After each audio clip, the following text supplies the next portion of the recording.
Hey everyone, welcome back to the Regeneration series. This is Imani and River, and we're excited to have on and start a conversation around some of these structures, these forms that we're building as we talk about community. Because so many of us talk about the ideas of community, and then there's others that are actually building it out. And so that was what was so exciting when River and I connected, is like, wow, someone that can build stuff in a physical form. So we're excited to have Indon, and if Corbin makes it on, from Tiny Temples. We actually did not meet in person yet. We actually saw your work. You weren't there, but we were in the studio checking out their tiny temples, homes, and vans in the barn outside Boulder. And we were really excited to connect, because one of the things that River and I are doing as we embark yet on another journey on the road, we're moving from the small Subaru to a bigger, more functional and spacious vehicle that's going to really allow us, as we're traveling around and seeing all of you other brave new lifers and those who are passionate about really building out this new earth, where we can do the workshops around natural building with the focus on hemp, meet all of you, and be a little bit more comfortable. So if you're just tuning in, welcome. And if you want to find out more about what we're about, you can go to havenearth.biz. And actually, we're launching this week kind of our private membership association campaign to kick off what we're doing. So I'm gonna hand it over to River. I'll interject because he has a list of questions here for you and Don, and we'll get this conversation going. Well, hey, and Don. I would actually like you to introduce yourself a little bit. I think it would be nice. We got that pleasure of hearing about you guys, and I think really, and it's more around, how you guys came to create this kind of joint venture you guys are doing. What's kind of the backstory to that a little bit? Awesome. Yeah, I'd be pleased to share. The background is quite an epic quest and a meeting on the path together. I personally went to school for solar technology, and after being in the industry, I left to study earthships and had my interregnum kind of break away from the solar species, and decided I wanted to mutate, and went to go study other systems, other things. I wanted to get a perspective of the whole picture, not just one lens of how we can solve some of the issues with infrastructure. And the Biotecture Academy taught me a lot about natural building, in particular water systems. So when I got back to Colorado from the academy, I took up quite a deep relationship to gray water systems and rainwater catchment. So I actually spent about 2 years here in Colorado working on the gray water regulation writing process down at the Capitol. And so we got gray water legalized. We also got the rainwater catchment ban lifted. And through that, I really connected with the permaculture community and the natural building community here. And naturally, just through interactions, exchanges, different building guilds that I was working with, I really just stepped into a role of discovery, because I had that formal schooling background. But from that place, I knew that I wanted to step beyond that threshold. So for me, it then kind of expanded into the area of art installations with festival culture, and obviously a lot of the site management build out stuff that's required behind the scenes that all the participants don't get to see. So there was just a lot of direct experience in many different facets of culture. And essentially, Corwin and I, who founded Tiny Temples, we met actually working on a fellow teacher of ours, Archway, in their garden. And that's when we first met. And from then, we were deep friends, deep soul brothers from that moment on. And we have just worked on so many different projects and so many different spaces, supporting our community. And that's been a big drive for us, is actually how we can approach being in right relationship with our people and support them with their visions. And a lot of what we do is not just building, but it's actually, dream doulaing. We're here to give. I love that. That's yeah, so good. to give birth to what people are really envisioning. And so Yeah, for many I'm years, going to put it just out there, just so people who are just tuning in know what we're talking about. You guys, your website's tinytemples.tinyhomes.com. yes, I love that you guys are, again, we're building these structures, but this idea of birthing this with people. And I know your background, and our next live stream next week is diving more into the gene keys in human design. So I love that you bring that into it, as well as what you've had from an educational background. So you guys came together, and then there's a group of you, though, a whole bunch of you. yeah. So you're in Boulder, Colorado. yes, absolutely. Tell people you guys are Colorado. It started as an idea. Actually, we were working on several projects together, and we were constantly being invited in to contract on projects and work together. And we had just been working together for a few years, and and I don't remember what the conversation was, but we will tend to like trail off into inspiration at times, especially working with people that have big visions. And so, because we're not afraid to dream.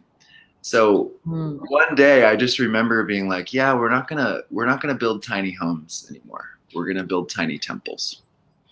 Because we have backgrounds in other, Corwin with timber framing, also myself, and we're really fascinated by Japanese joinery. And I've also done some studies in homeodynamics, which is essentially biodynamic building. And so that relationship and inspiration from temples and actual temple culture has been a big drive for me on a personal level to really understand that buildings themselves are technology. They're living beings. I think that's why when we talked so much, and Don, we resonated with you guys like that, because, that sharing that similarity of, like, we've been talking about the Hempels and sacred geometry, and one of our teams, actually a lineage of the Vastu builders from India. So I love that you guys are bringing that dimension into it in the dream, and not just like we're building stuff in the way that people have been building. It's because this kind of, when we're building out the new earth, it really takes innovation, right? And that what you just said was so important, the risk to dream. Mm-hmm. That's how things are invented. Mm-hmm. Absolutely. And that's been a big part of, I think, the process of birthing ourselves in that space, because, we've grown up with different backgrounds. I grew up at 16, a commercial plumber, building a middle school is my first construction job. So definitely, like, right out the gate, being exposed to that traditional building style. Then I got into masonry, then into carpentry. I also learned carpentry from my father, and the same thing with Corwin. He learned woodwork from his dad. And so coming from that background, and realizing the deep potential of New Earth, and really just wanting to step forward in a way where would willingly challenge the status quo on building techniques, and not just what's happening traditionally, but to actually look to the past and look to the traditions that have survived eons. Some of the longest standing cities are just made out of clay. So there's a lot of wisdom in the past, and there's a lot of wisdom here with the technology that we have, and moving forward, that is a space where it coalesces into a really beautiful experience, because technology is another piece of how we can actually design these buildings to be healing spaces. I know a lot of communities are desiring to create healing centers. Well, there's ways that we can design buildings themselves to heal people, and leveraging that technology to do that. Yeah. Great. And my background as an architect and working in residential construction, working internationally on huge projects, big resorts and hotels and stuff, and then coming back to natural building and hemp specifically for what we're doing with Haven Earth. The thing that always kind of struck me was, like in the US, the reason we have this kind of degenerative building practices of unhealthy materials and, unhealthy in many ways, and just the way the industry is, was a solution to a problem at the time, that there was a need for fast, rapid building construction methodology to house people. And this has always been what I always question is, like, what solutions are we providing now that create problems in the future? And obviously with natural building, there's a regenerative sense to natural building and hemp, of course. But my personal thing is I try to figure out how can like these mobile home kind of tiny home structures, how do they fit in to this solving a problem without becoming a problem down the road. And the energetics, like how we're connected to the land, all of these things. How do you guys kind of like tweak that? And I know you bring art and creativity into it. How do you guys feel like, what is it that you bring that like kind of addresses that without it becoming another RV? It actually becomes this living being. Like, is that something that I imagine you guys are probably, this has come up for you guys too, you know? Yeah, absolutely. Absolutely. I think there's a few things that come up, and I'll start with that first piece, which is, the consideration of, is this just becoming another RV? And is this just becoming another van or bus or, tow behind? And one of the things that I've really had to sit with and crunch down on is, as you know, materials. The traditional building method, obviously, yeah, it's about production. It's about quantity. It's not necessarily about quality. As you know, as a natural builder, natural building takes time. It takes time and effort and dedication. And that is what infuses it with our love and with the nature of humanity. And approaching the modern system as we're seeing right now, as lumber is up 500%, right? Material costs are up by design. So then there's kind of an adaptive, kind of like a New Earth, Mad Max kind of approach to figuring out the solutions there.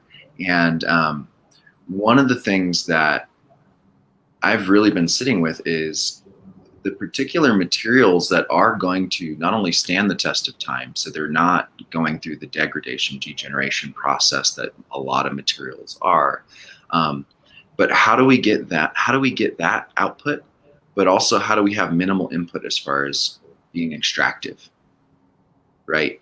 And so I think that piece has been a big area of awareness for me. There's several solutions that we have found. There's other solutions that we haven't yet applied. One of the solutions we found is actually Structurelite, which is it's reclaimed sawdust and lime. And so that is actually very minimal input. And it's actually something that has been used in the sculpting community. It's actually it's a material that I believe even Meow Wolf has used Structurelite because it's extremely flexible. It's extremely lightweight. So, and it's sawdust and lime, and that's it, and some sand. So it's just like you'd have a cob mixture. Rather than straw, you have the sawdust. So there's this regenerative quality of reclaiming that from sawmills and from woodworkers. And then its flexibility as far as being a mobile structure is really unique because you get a space that feels like a hobbit home. It feels like you're in a natural building. And it does have that energy because it is natural material, but it's extremely flexible. So torque, wind loads, snow loads, and stuff like that, and just travel on the road, it gives you that natural building effect. That's also like structurally sound. And that's been something that's been really inspiring to work with because, as you know, as a natural builder, if you're doing natural plasters, the sculptability, the artistic expression of that is really, really engaging if you're a very creative person. So that has been really, really a profound, step in that direction because it's also extremely light. And so then you can factor in like the life of the tiny home and the life of, say, the truck that you're towing it with. That also expands that, and it gives people actually more room for freedom and travel. So that's been really beautiful. And then the other piece is, I'm not sure if you're familiar with geopolymers. Yeah, for sure. Yeah, so been really have GeoShip here in a couple of weeks on our live stream.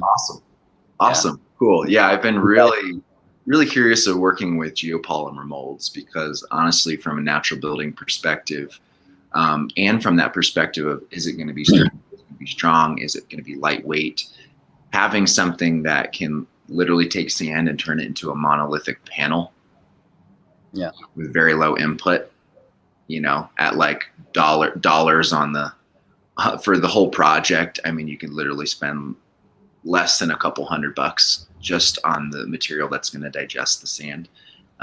That's pretty amazing stuff. And that's from that future perspective of how do we avoid just creating more RVs, being able to use applications that, say, NASA has used to consider terraforming planets. I mean, geopolymers is the way to go. I mean, biological monolithic plastic. I mean, it's a polymer, but it's not a plastic. So that kind of meshing of sorts and saying, okay, how do we take these natural systems and applications and move that into the future? That's really exciting. That's extremely exciting. Another piece there is that's just something we have to continually keep considering and adjusting and moving the goalposts. Because we don't want to just have these junkyards of tiny homes 10 years from now. I'd say the upside is that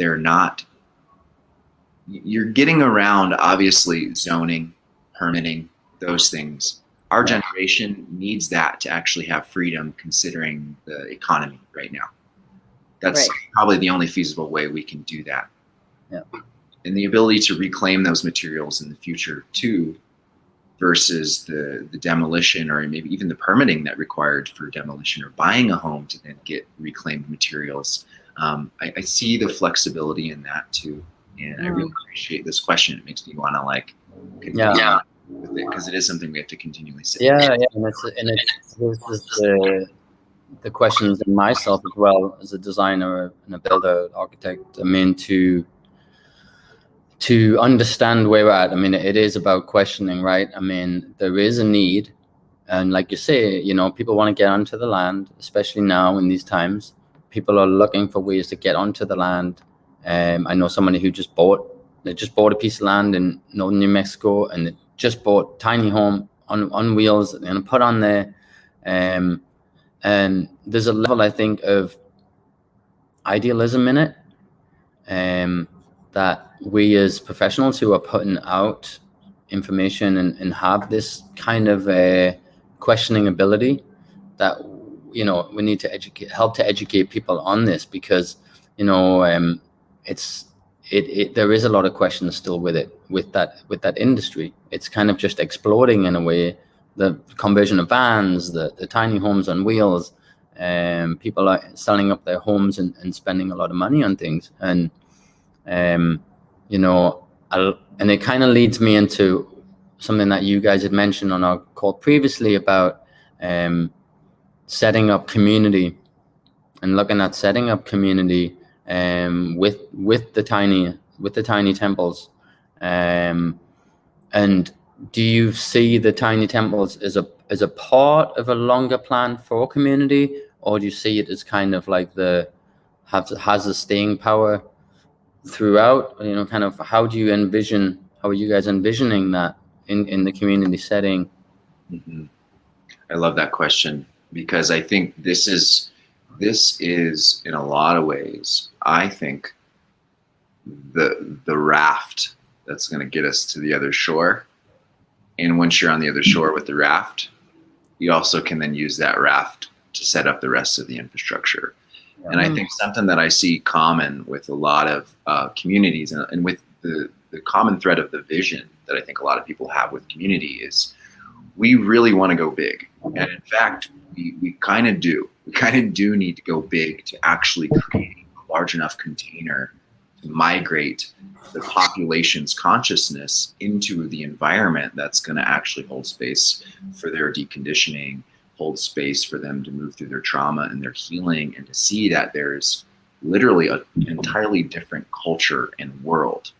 And so I know a lot of people are looking to, create those investments that are multi-million-dollar investments, 500-acre plot, that I think is something that very few of us have actually accomplished right? We have the hearts to dream it and envision it, but it's something that's going to take a lot of experience, and it's going to take a lot of resources.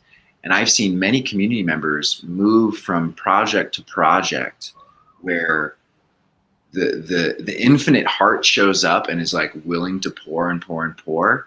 And then there's like a blindness to like, okay, but our basic needs.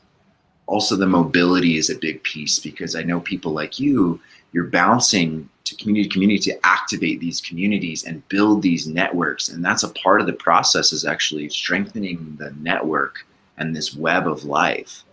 So I see the tiny home movement and the mobility of that being an integral piece, because it gets leaders to where they need to go and not experience burnout by being in their cars or being shuffled around. There's actually a sense of place and sanctuary that is so important. And to have that independence. I think particularly in the Western world, we have been indoctrinated to be separate, and actually status here is really just how much, separateness can you buy? Right? And so we are having to move through that layer, but it's still something that we're integrating. And I think there's a healthy balance. I think with community, there needs to be communal space and there needs to be independent space. So I think these tiny homes are something that's cost effective. It's also extremely versatile in the reality that I don't show up to your community, build my home, and then 5 years later I get a divorce and then I have to try to figure out what I do with my home. It's like there's a mobility, there's a flexibility, and then I think there's also a deeper call, like a deeper response to the call of the mission. Because it's like, if I have to go activate in this community, then I'm not leaving my whole world behind. There's not that slight impact of the trauma of like leaving sanctuary. So you can actually take it with you. And I think being able to test, particularly, I think for us, the technologies that we're beginning to work with and the homeodynamic approaches that we're beginning to prototype, being able to test that on small scale versus making a multi-million-dollar investment and then making the air there with the design process, and then having how many, hundreds of thousands of dollars go into the hole with these minimal mistakes that could have been learned in a smaller space. I also see the benefit of that, because then you can test actual concepts, and we can begin refining as builders and designers what it looks like to, really approach this new earth construction. Breaking ground on that is, it's just a totally different way of being, that even builders that are inspired to create that, we still also have learning curves there. Absolutely. And I love all that you shared there. And Don, it's so much about it for us, the traveling and, being in community as we're all relearning this.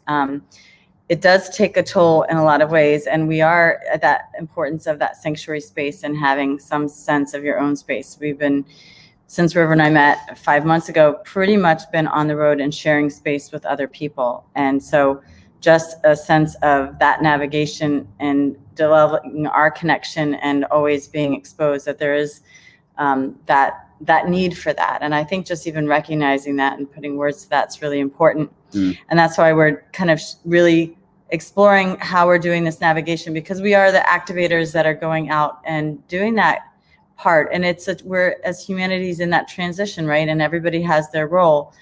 I think the other thing that we've come to the same conclusion that you all is that doing it on this smaller scale, like for example, R&Ding the modular hemp casita that River's designing, that will be part, and many of them on many communities. But rather than like, okay, let's go get 500 acres and spend $5 million and do that, like the big vision is like being able to scale it down and actually work out some of the not just the logistics of how to build it, but it's also the inner landscape of the relationships, because people have the idea like we'll all live in community happily ever after. But if we don't do the inner workings, that infrastructure from the inside out, that can be problematic. The divorces or whatever you're left with, like, and we've all seen those communities, right? The remnants of the people who had an idea, sounded really good. Everybody thought, hooray. And then, it's left kind of in shambles. And so I think there's a lot for us to learn from that too. And just the other thing I want to bring it into is the economics of it, because I think that's the other thing that we share. Yeah. I mean, and then that's what I was going to chime in on was, and it leads into where you guys are, I think, as well, is, I traveled a lot and I worked in the USSR, I worked in Africa in different places, building big projects, but, and then got the chance to spend quite a lot of time in like the Anastasia communities and these places that have started up in Russia under this kind of ideological basis of a set of books and instructions from this mystical character who brings amazing knowledge and connection to our relationship with nature and each other. And it's beautiful, and I'm not knocking it at all, but people are coming to the land and getting into, buying big plots of land together and kind of making a big site map and dividing them. Look, and then you would come with a couple of books, Anastasia books, and you get into the community. And then, the community just wouldn't even take off because people didn't even commit to it. And they would be going back to the city to work, and they'd come there on the weekend and do a little bit, build their house a little bit. Because the economic wasn't exactly. Built out. And I think that's the thing, and that kind of really leads into that, is both of us coming with this educational model, because when we heard you guys, you're having the same download as like, one, we're going to be creating a skilled workforce, that these are the new homes that need to be built. So we give people the skills, and we know that the whole educational system is deconstructing right now. We've been educated, and it's really about teaching even the younger generations these skill sets, right? I love that both of you and you guys all had that growing up from whatever your family lineage, but a lot of youth today don't have that, knowledge passed down generationally. So I think the way that I heard you all talk about it when we shared is setting up that model where it's creating an economic model within it. That there's an income that can be generated from these structures that we're building and the communities that we're building, so they have that strength from the beginning versus the ones that just kind of started with, as you said, the idea, the dream, but we're moving into that more physical, tangible realm.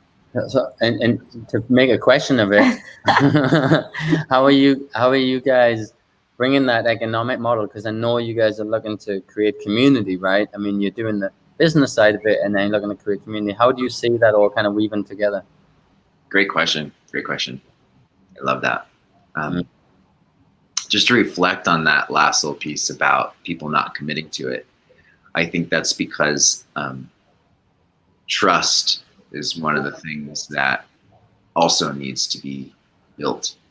And that's where I think the smaller spaces and opening up to the education and the skill share with community is really helpful, because it's, somebody's like, oh, we're going to build, a $500,000 building.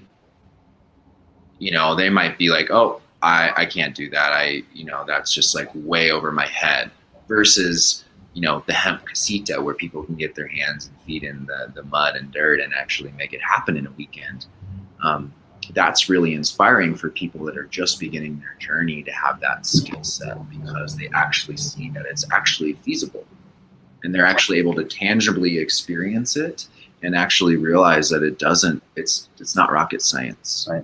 And it's huge empowerment. It's such an empowerment. So empowering. And that's the big piece here, is that we no longer need to hold the exclusive, the exclusive tier on the pyramid. The pyramid's done. We're back to the circle. It's all lateral and horizontal feed as far as resources and skills go, as far as I'm concerned.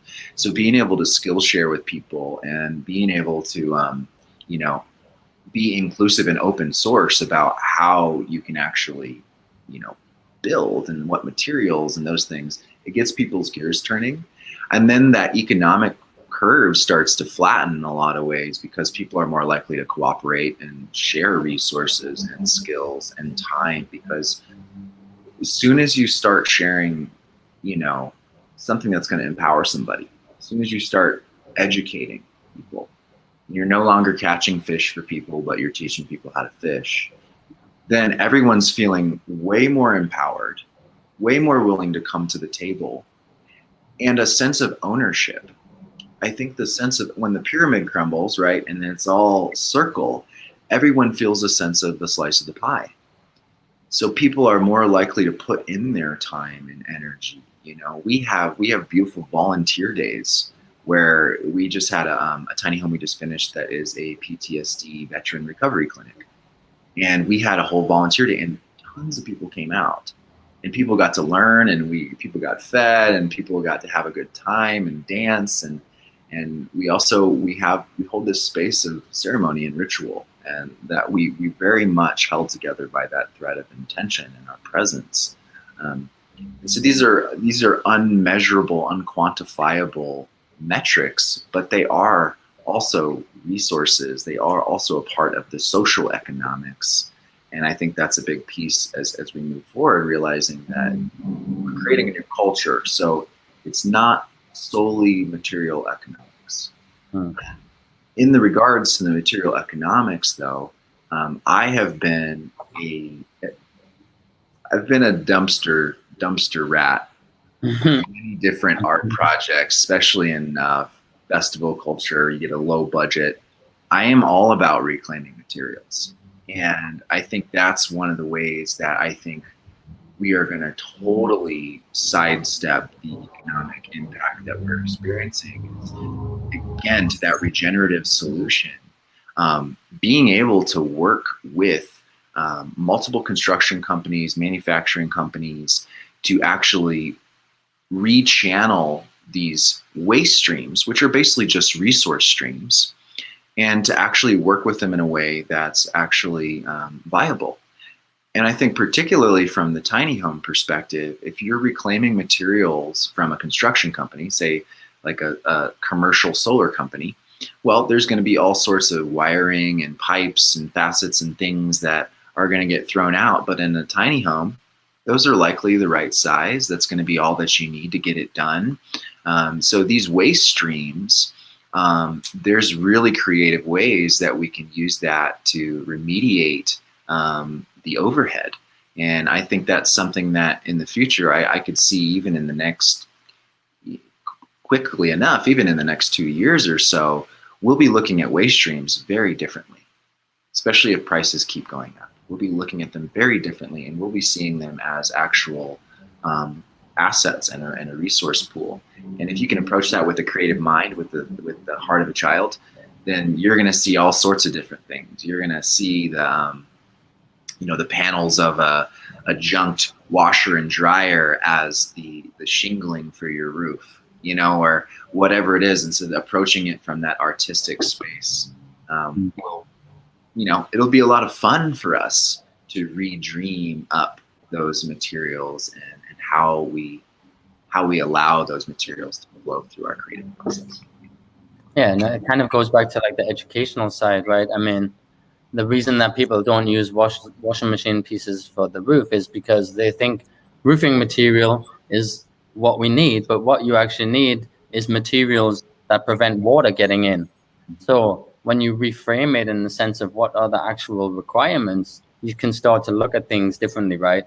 Mm-hmm. But when you just have this building industry which is saying this is roofing material, this is waterproofing material, then you forget to look around to see that you have everything you need. Actually, I did that project for the homelessness project on a trailer with hemp, and it won an award for being hemp and all of that, but that wasn't the point. But everything I reclaimed to use for that, apart from the hemp, and essentially the hemp's kind of reclaimed anyway, right? Because it grew. So we're reclaiming the process of agriculture and parts of the plant that would be waste before to be parts of a building now. I love that. I mean, and it feels different. It feels different when you have these materials which have character.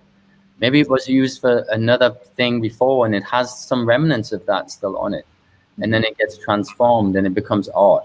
And that's definitely one thing I loved about visiting your projects in Boulder, was just seeing that element of it. And kind of, I think beauty and art are something that we kind of miss a lot in our buildings, actually. Yeah. And we adorn them with them things, Mhm. but we don't necessarily think of the structure itself as that. And I think you guys are doing that really well. It's cool to see that. Yeah, I'm going to put your website up again, Tiny Temples, tinyhomes.com. But being able to see it in person was quite wonderful. I felt like a little kid in a, like a magic fairy tale house, like that, because you guys were just finishing the one, I think, that went up to. It's like a wave. It was just like Yeah. little dreamy. It just brought out this childlike wonder, and you guys are ultra creative in your way of being really organic and using the reclaimed stuff. And I know that you're doing like homes for projects for things, and then you're also redoing like vans and buses and all of that. And you've got and then you got the other one next door doing more of like van build out. But I just think that these solutions, I really like, Anand, that you're saying that this is like that transition solution, because there's so much we've talked about, and you and I, we shared about the PMA 508, people looking to get around permitting and all these other building codes, because we need to, just like River is saying about the materials of how we think about what roofing material is, we need to think about differently. I think about the land that we're on, our relationship to it, and the government infrastructures that are going to be breaking down how we, the people, can start to reclaim ourselves, our rights, our freedoms, not just the materials, but literally start that reclamation process. Yeah. Absolutely. And I would say, just to piggyback off that, that piece around land, and I want to weave this in with the hemp, is that a big part of this shift, and a big part of the necessity of how we have to approach the current pulse and the current soap opera on planet Earth, is that there is a lot of regeneration that has to happen, not just in structures, but to the earth itself. So hemp is a great example of being able to remediate land. And so being able to have a project that's not just going to come on and bulldoze and build a huge center and then a huge parking lot and basically cut away from the actual resource that we need to be tending to, the ability to come and actually be able to grow the very material that's going to build the future homes for future generations. It doesn't get much more regenerative than that. And being able to bull your tiny home there, and actually to have infrastructure that isn't actually going to disturb the ecology, like setting up a permanent space, that gives us the leeway to be able to regenerate the earth much faster, much more responsibly. And then we can actually get to the place where, okay, now we're in the zero now. Now we can go into the positive with our impact. And that means now we've tested out the concepts, we've troubleshooted, what are the pitfalls and glitches and errors in the matrix, and then how can we migrate that to a model that's scalable.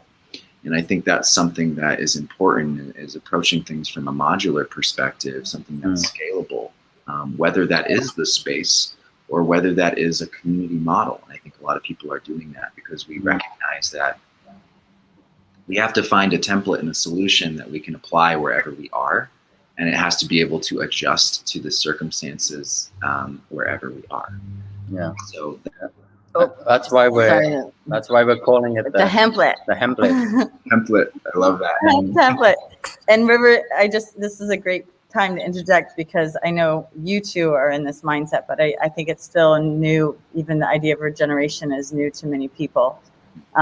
And River has been talking about the scalability in the modular homes. And when we think modular homes, again, we have a certain idea about that. But I think in the way that both of you are talking about it, again, being regenerative and not sustainable, because people are always thinking about, we've overused that word sustainable, and we've been led to believe that it meant something that it didn't. Regenerative is a completely different thing. And I would love for you, both of you, to just speak to that for the people that maybe are new to this conversation, because both of you are, and just deep in this knowledge that it's like some people are like, are we ready for another hour?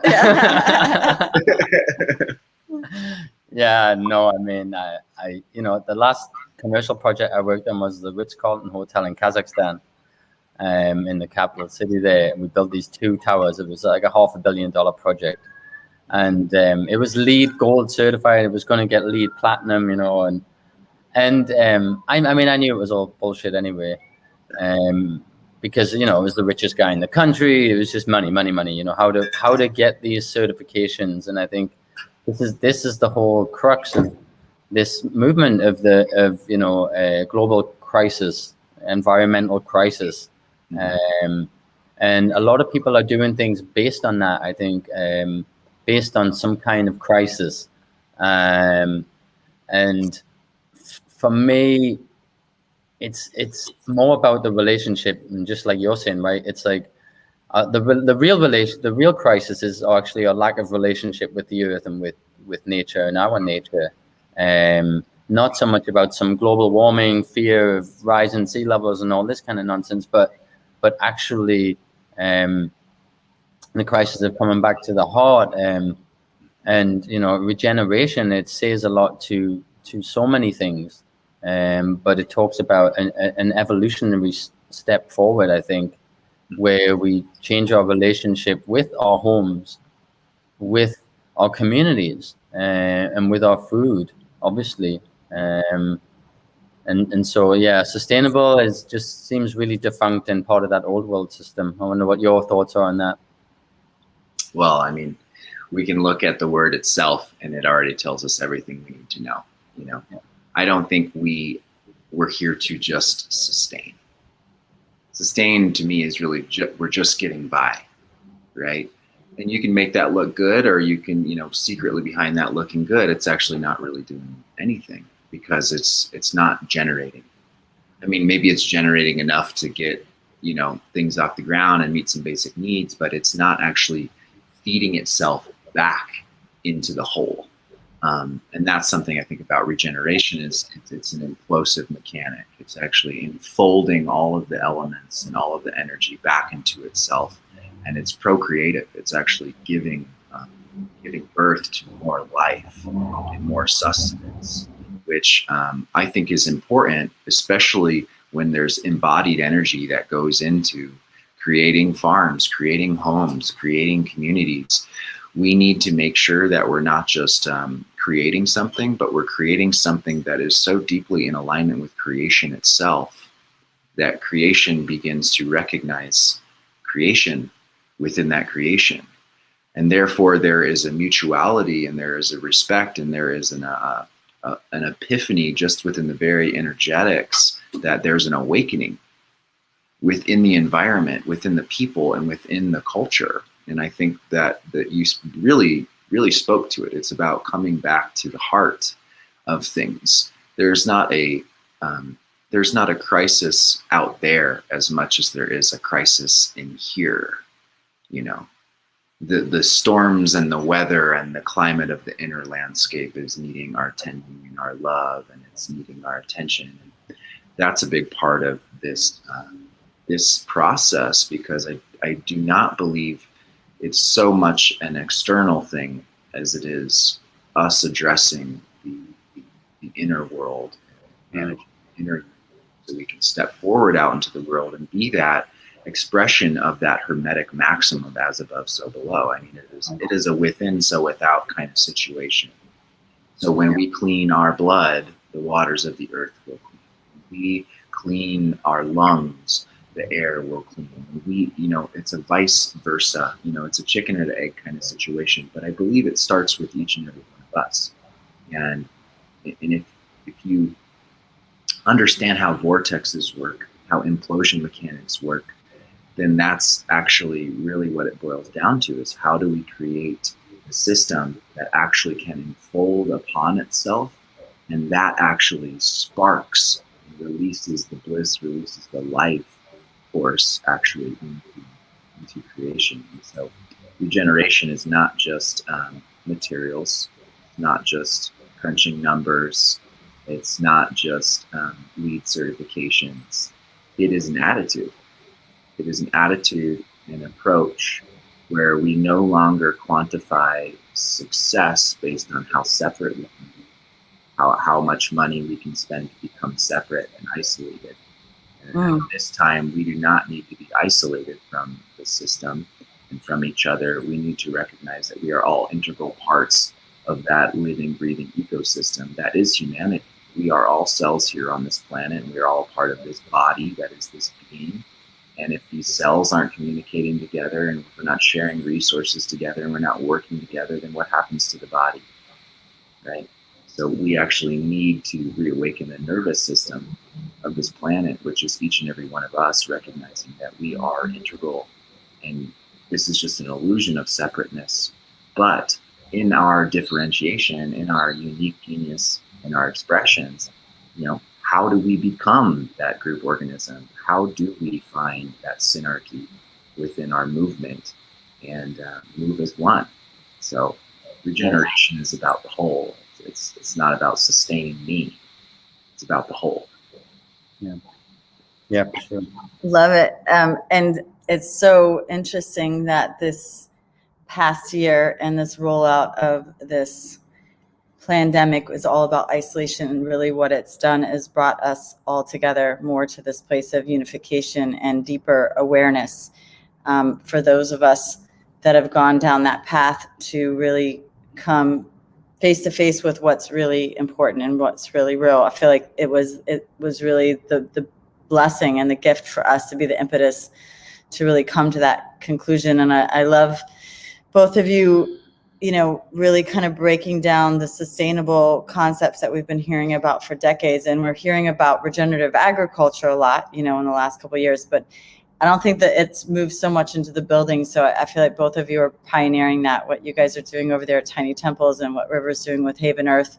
I know there's others, but there's not that many. You are a few that are really pioneering. This is a cutting edge industry, particularly with hemp. And I know that you're really tuned into that frequency, because all of this is all about frequency and light and creation and life force. And so, I think that if anyone takes away anything in listening to this, is that creating that sacred relationship with the spaces that we put ourselves in. And it's not just like, oh, I need to get out in nature, but if we can create these homes, these living, breathing temples, right?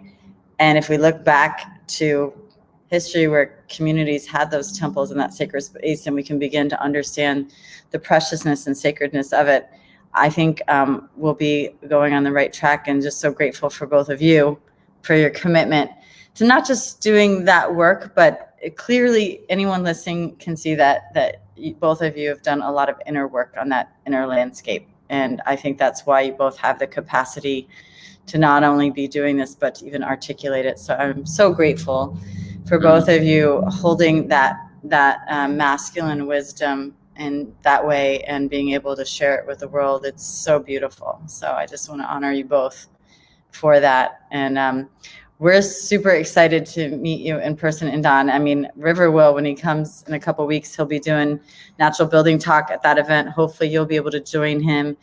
And this time we're actually going to go and take pictures of what you're doing. I can't believe I went into there and didn't take any pictures. It's very rare for me, River. I think I was just so off, feeling so childlike that I didn't even think to. But and then also for those of you tuning in, we are going to be doing natural building workshops with the hemp and talks, and River has one coming up in Mora. Well, we have one in here on the East Coast in Amherst, Mass, that we're doing on August 15th. This might be relevant. And it's a little tiny hemple. Yeah, we're doing tiny hemples. A little miniature Vastu hemple structure with hemp. Which could also be a kid's playhouse or an awesome doghouse. But and then you'll be doing that again in Mora on the 28th. And Don, you guys are doing volunteer days, workshops. What do you have coming up that people can plug into?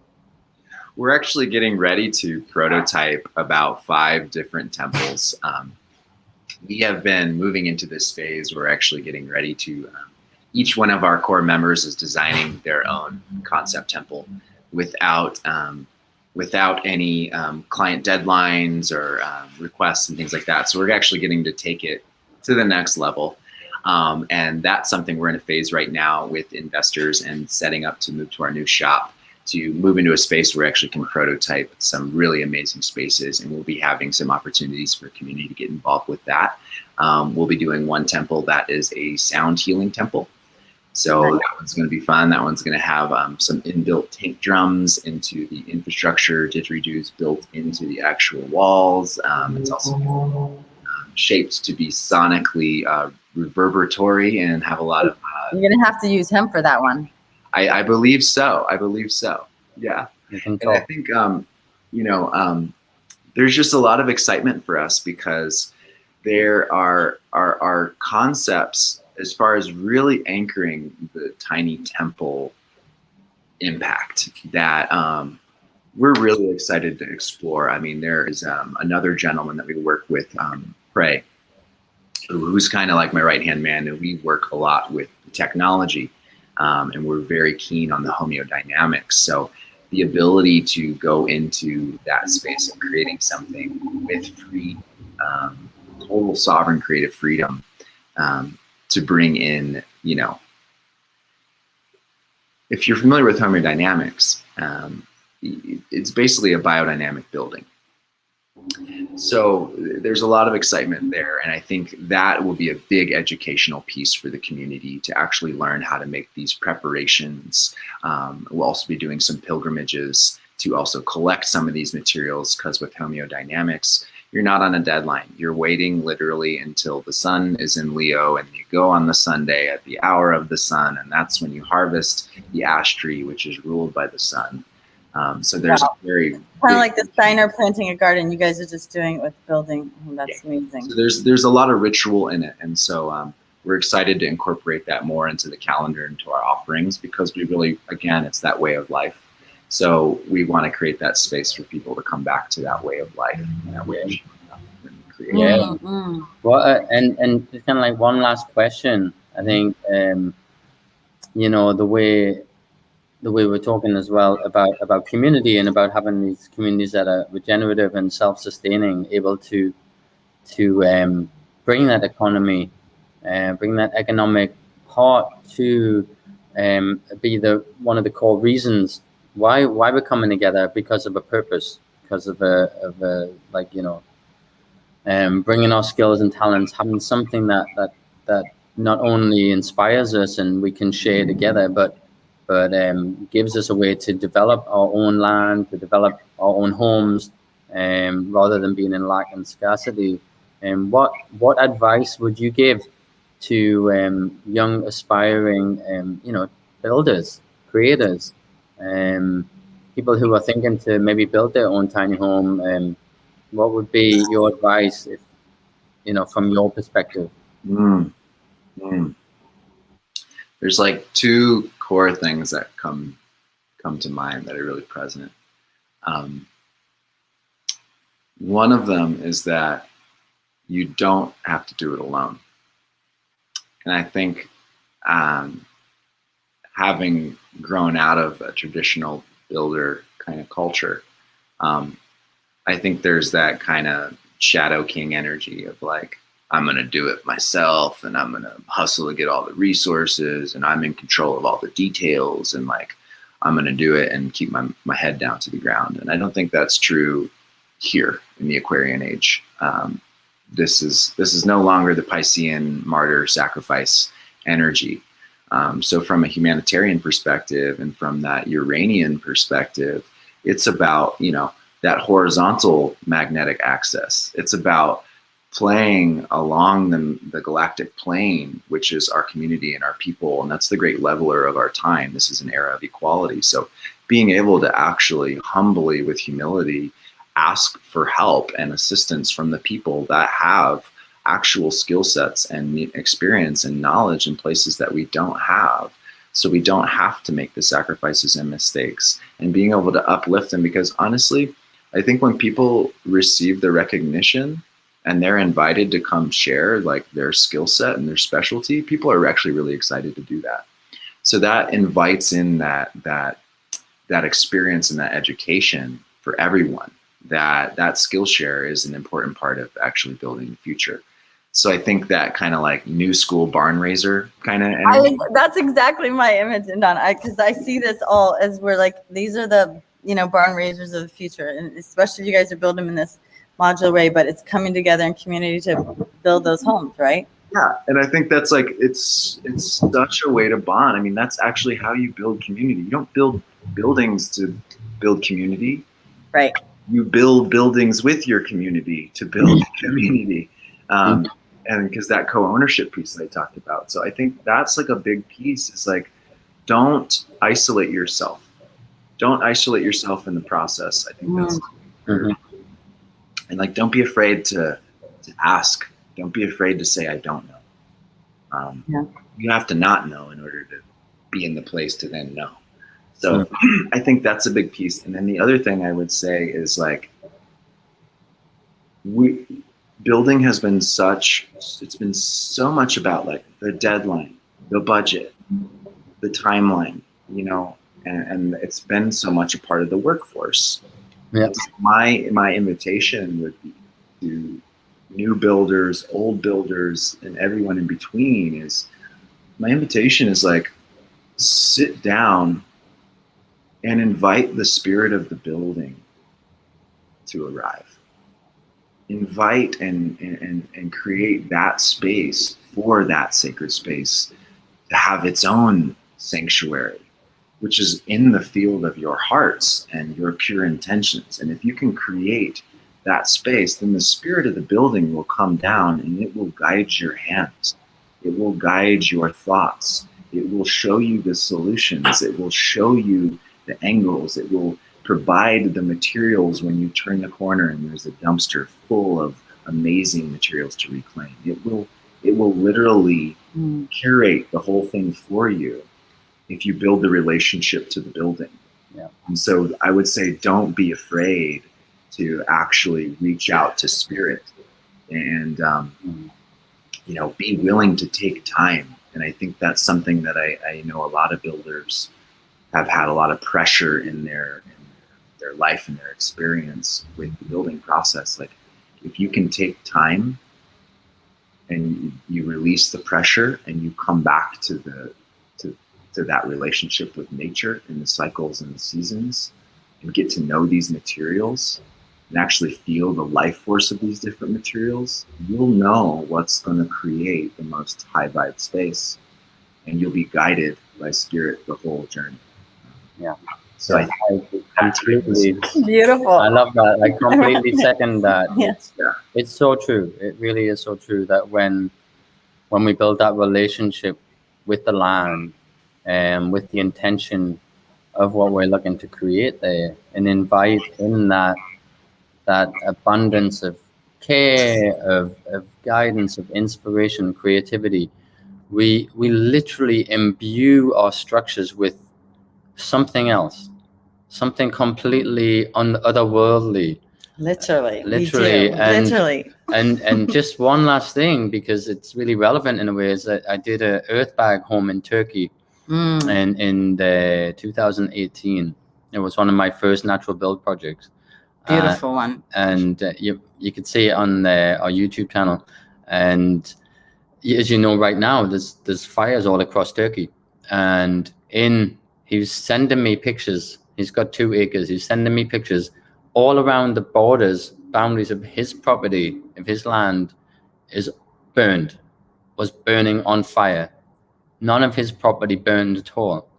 And I really put that to how we built the relationship with the land and how we brought the intention to that space when we created that project, and all of the people who came to that project afterwards, the gratitude, even when the media came and the reporters and the all these other things, there's a level to what we created there that sustains and protects into the future in an energetic way. And I think that's what you guys are doing. And I think that's really beautiful, to bring the energy of creation, of love and the heart to your structures and to your creations into the world as an offering of protection and of the sacredness of life. So, and just an affirmation that every community should have a tiny temple, that these structures are so important. And I think, if again, that would be one of the big takeaways from this conversation, of seeing the sacred connection that both of you have and the understanding of that. So, Don, we're so grateful to have you on today. Yeah. Enjoying I'm this so time. honored to be here with you both as well. I really appreciate your time and inviting me to be here and show up. And I really appreciate our connection. I really look forward to deepening into our hearts and really look forward to seeing what we're going to build together, brother. Yeah. We are too. I'll be there in a couple of weeks, brother. Let's And connect. then I'll catch up on the second round. But thank you everyone for tuning in. And yes, more co-creations and collaborations. Thank you, Indon, and to all of you at Tiny Temples. Bye, everyone. Yay. Lots of love. See you next week, guys.